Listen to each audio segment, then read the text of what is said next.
Today I speak to Olivia, a young woman who used to identify as trans and has since desisted or come back to identifying with her sex. As a teen, questioning her identity and her gender caused Olivia to become deeply fragmented and pitted against herself. In the midst of some very difficult life events like the COVID lockdowns, the death of a good friend, and her own body image struggles, she started identifying as non-binary. Rather than making her feel more whole and at peace, Olivia's non-binary identity just alienated her further and further from her body and spiraled into a dark and obsessive brooding. Today, I'm sharing a short clip from the full conversation, which you can view in my parent membership group. In this clip, Olivia tells me about the role that school clubs played in her experimentation and how ideas she encountered there and online began to warp her worldview and intellectually justify her body hatred. Notice how one particular friendship with another very distressed young woman ended up dragging Olivia into a very dark place with gender. What's special about Olivia is that she's not a rehearsed detransitioner who's shared their story many times in the media. You'll be able to hear that she's clearly just piecing it all together almost in real time as we talk. Even though she's desisted, and she never medicalized, it's still painful and challenging for her to think back about those very confusing teenage moments. I'm really grateful for her sharing in such a raw and honest way all of these memories and reflections with us. So here's Olivia. So I grew up in a city, born and raised in a city that's super, super liberal and progressive. Whatever those words mean anymore. But my school was like a super liberal progressive bubble within a super liberal progressive bubble. Mm-hmm. And so these sort of ideas just got circulated and everyone sort of was talking about and what thought the same and was being fed the same information and then it was all sort of circulating around within the social environment. And then during COVID too, we were even more isolated. So my school every year does this like workshop thing where the students their student run workshops, and you sign up for like 3 throughout a day, and you go and you attend the workshops, and then there's like a class reflection on them at the end of the day. And they're sort of about, I mean, the idea is nice. It's a great sort of way to get students involved and invested and sort of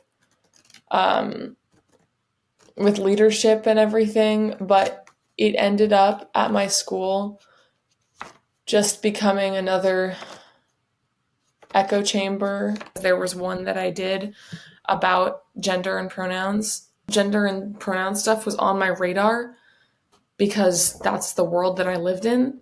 Yeah. But I went to the workshop and it was like, oh, this is really interesting and this is fun and this is a way I can map this onto myself and I can try to figure out who I am, because that's what being a teenager is, trying to figure out who you are because you have no idea who you are.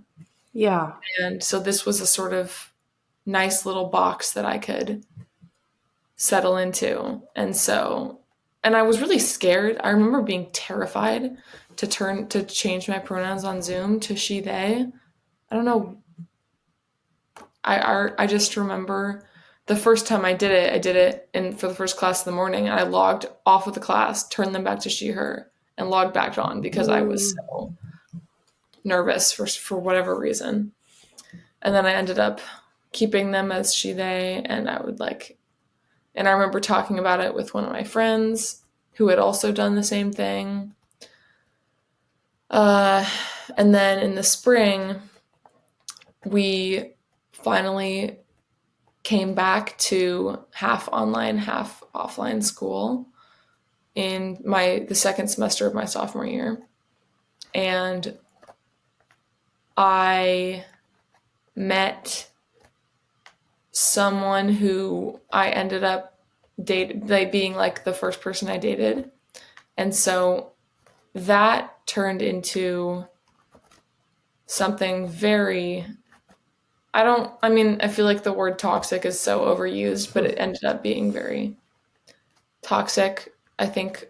Yeah. And we both sort of got very dependent on each other. And this person was having a ton of issues and had like experienced a lot of trauma in the past.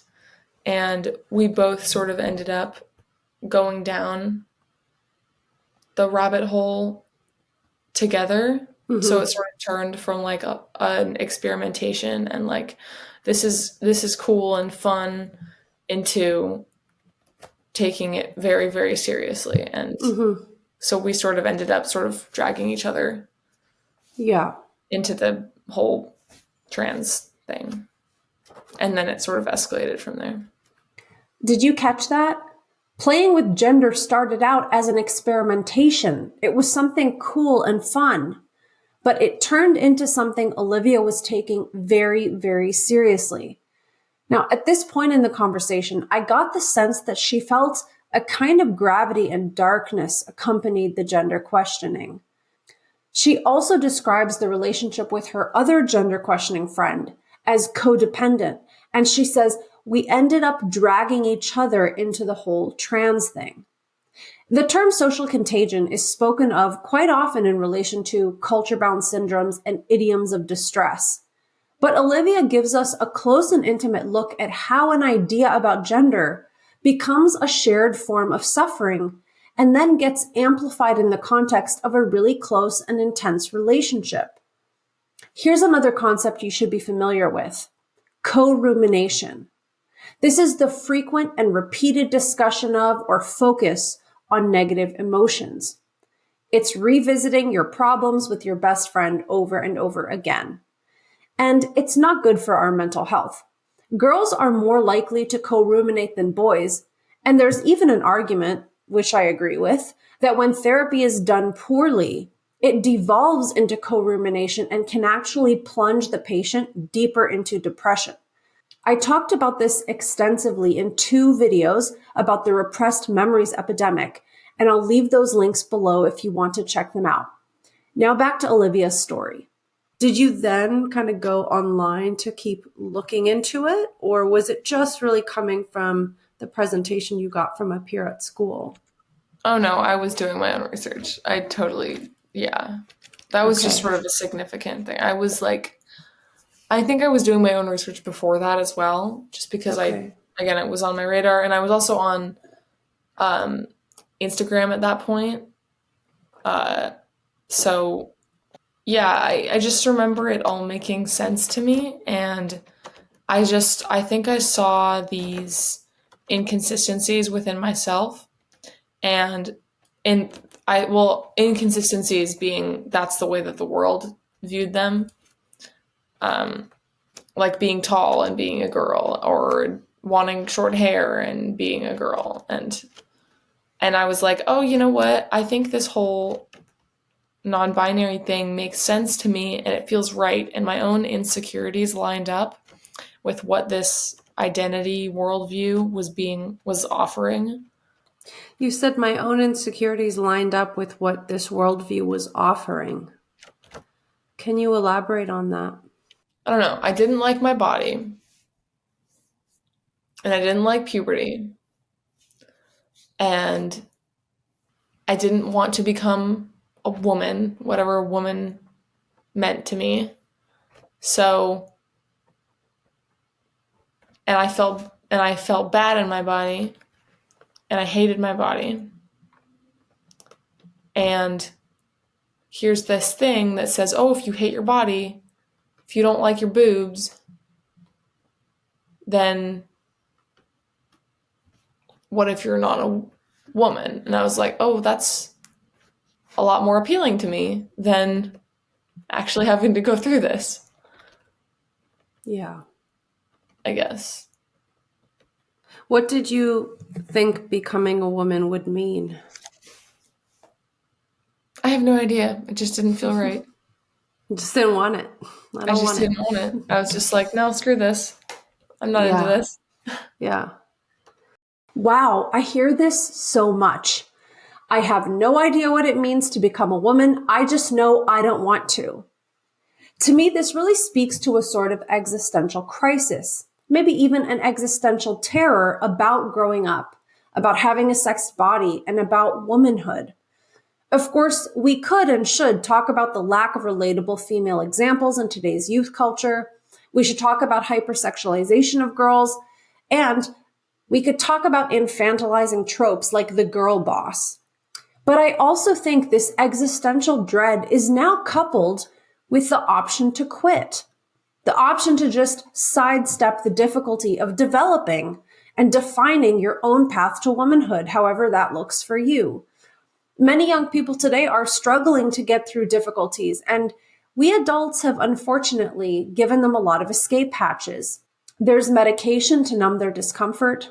There are therapists who say that everything is traumatizing. And parents have come to believe that message, that it's the parents' job to make sure their children are never uncomfortable or unhappy. If distress is to be avoided at all costs, and womanhood seems distressing, then why not opt out with a new gender identity?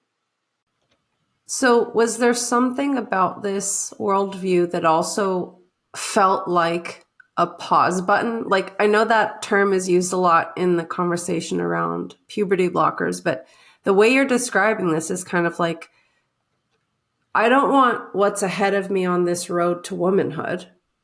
So this idea allows me to just sidestep that. And it's like, well, I don't have to go down that road. I don't have to become a woman.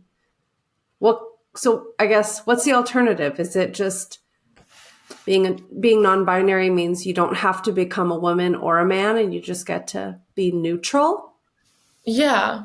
Yeah, that. And then, like, also, if you subscribe to the idea that gender identity, you're discovering something that's been in yourself all along, then, then I never was a woman in the first place. So there's nowhere to go for that. I haven't been, I'm not, and I won't be a woman because I never have been. So it's just sort of escaping it altogether. Did that feel good, and also did it feel destabilizing in any way, or did it just feel good at first? It was probably both, because then you have the issue of whatever your mind thinks, your body is still going through puberty, and it doesn't really care how much you don't want to go through puberty. So it was definitely, I don't know. It was sort of, it definitely felt good at first. And it was like, oh, this feels right to me. This makes so much sense. I don't know. There was just a lot going on in the world. And then also, like, the George Floyd murder had just happened, and there were riots. And there were riots in my city specifically. And the whole social justice thing was going off online and in my school. And I remember just feeling a lot of pressure and feeling incredibly guilty for things that I had no control over as a 15-year-old. Yeah. And I was very depressed and anxious. And so while this was an escape for that, well, no, it was an escape for that. Yeah. But it also was sort of dragging me deeper into it, because the only solution, it was sort of the issue was exacerbating itself, because my body, there was an identity thing where I was escaping the woman identity into this non-binary identity, but then my body was another thing where you can't escape your body, and that doesn't fit the narrative of what a non-binary is. So then my body doesn't fit what I think a woman should be. My body doesn't fit what I feel like, what I want to be for non-binary. So then it's nowhere, and now I feel worse. We tend to overlook the psychological and emotional consequences of social transition when it comes to trans and non-binary identities, because in the absence of medical harm and scars, it all might seem pretty innocuous. If all the kids are adopting new labels, maybe it's just a trend that will pass in its own time. But as you just heard from Olivia, the toll a trans identity can take on someone's mind and day-to-day life is significant and can be really damaging in some cases. To get out of this spiral, Olivia and her family had to make some remarkable changes. And in the full video, she explains how a big move, time in nature, lots of family bonding, and binging on some hilarious but thought-provoking podcasts helped Olivia to get into a mental space of greater clarity and self-acceptance. If you enjoyed listening to Olivia's experience and want to see more interviews like this, of course, please like and subscribe, and you can head over to my parent membership group on Subscribestar, which I'll link below.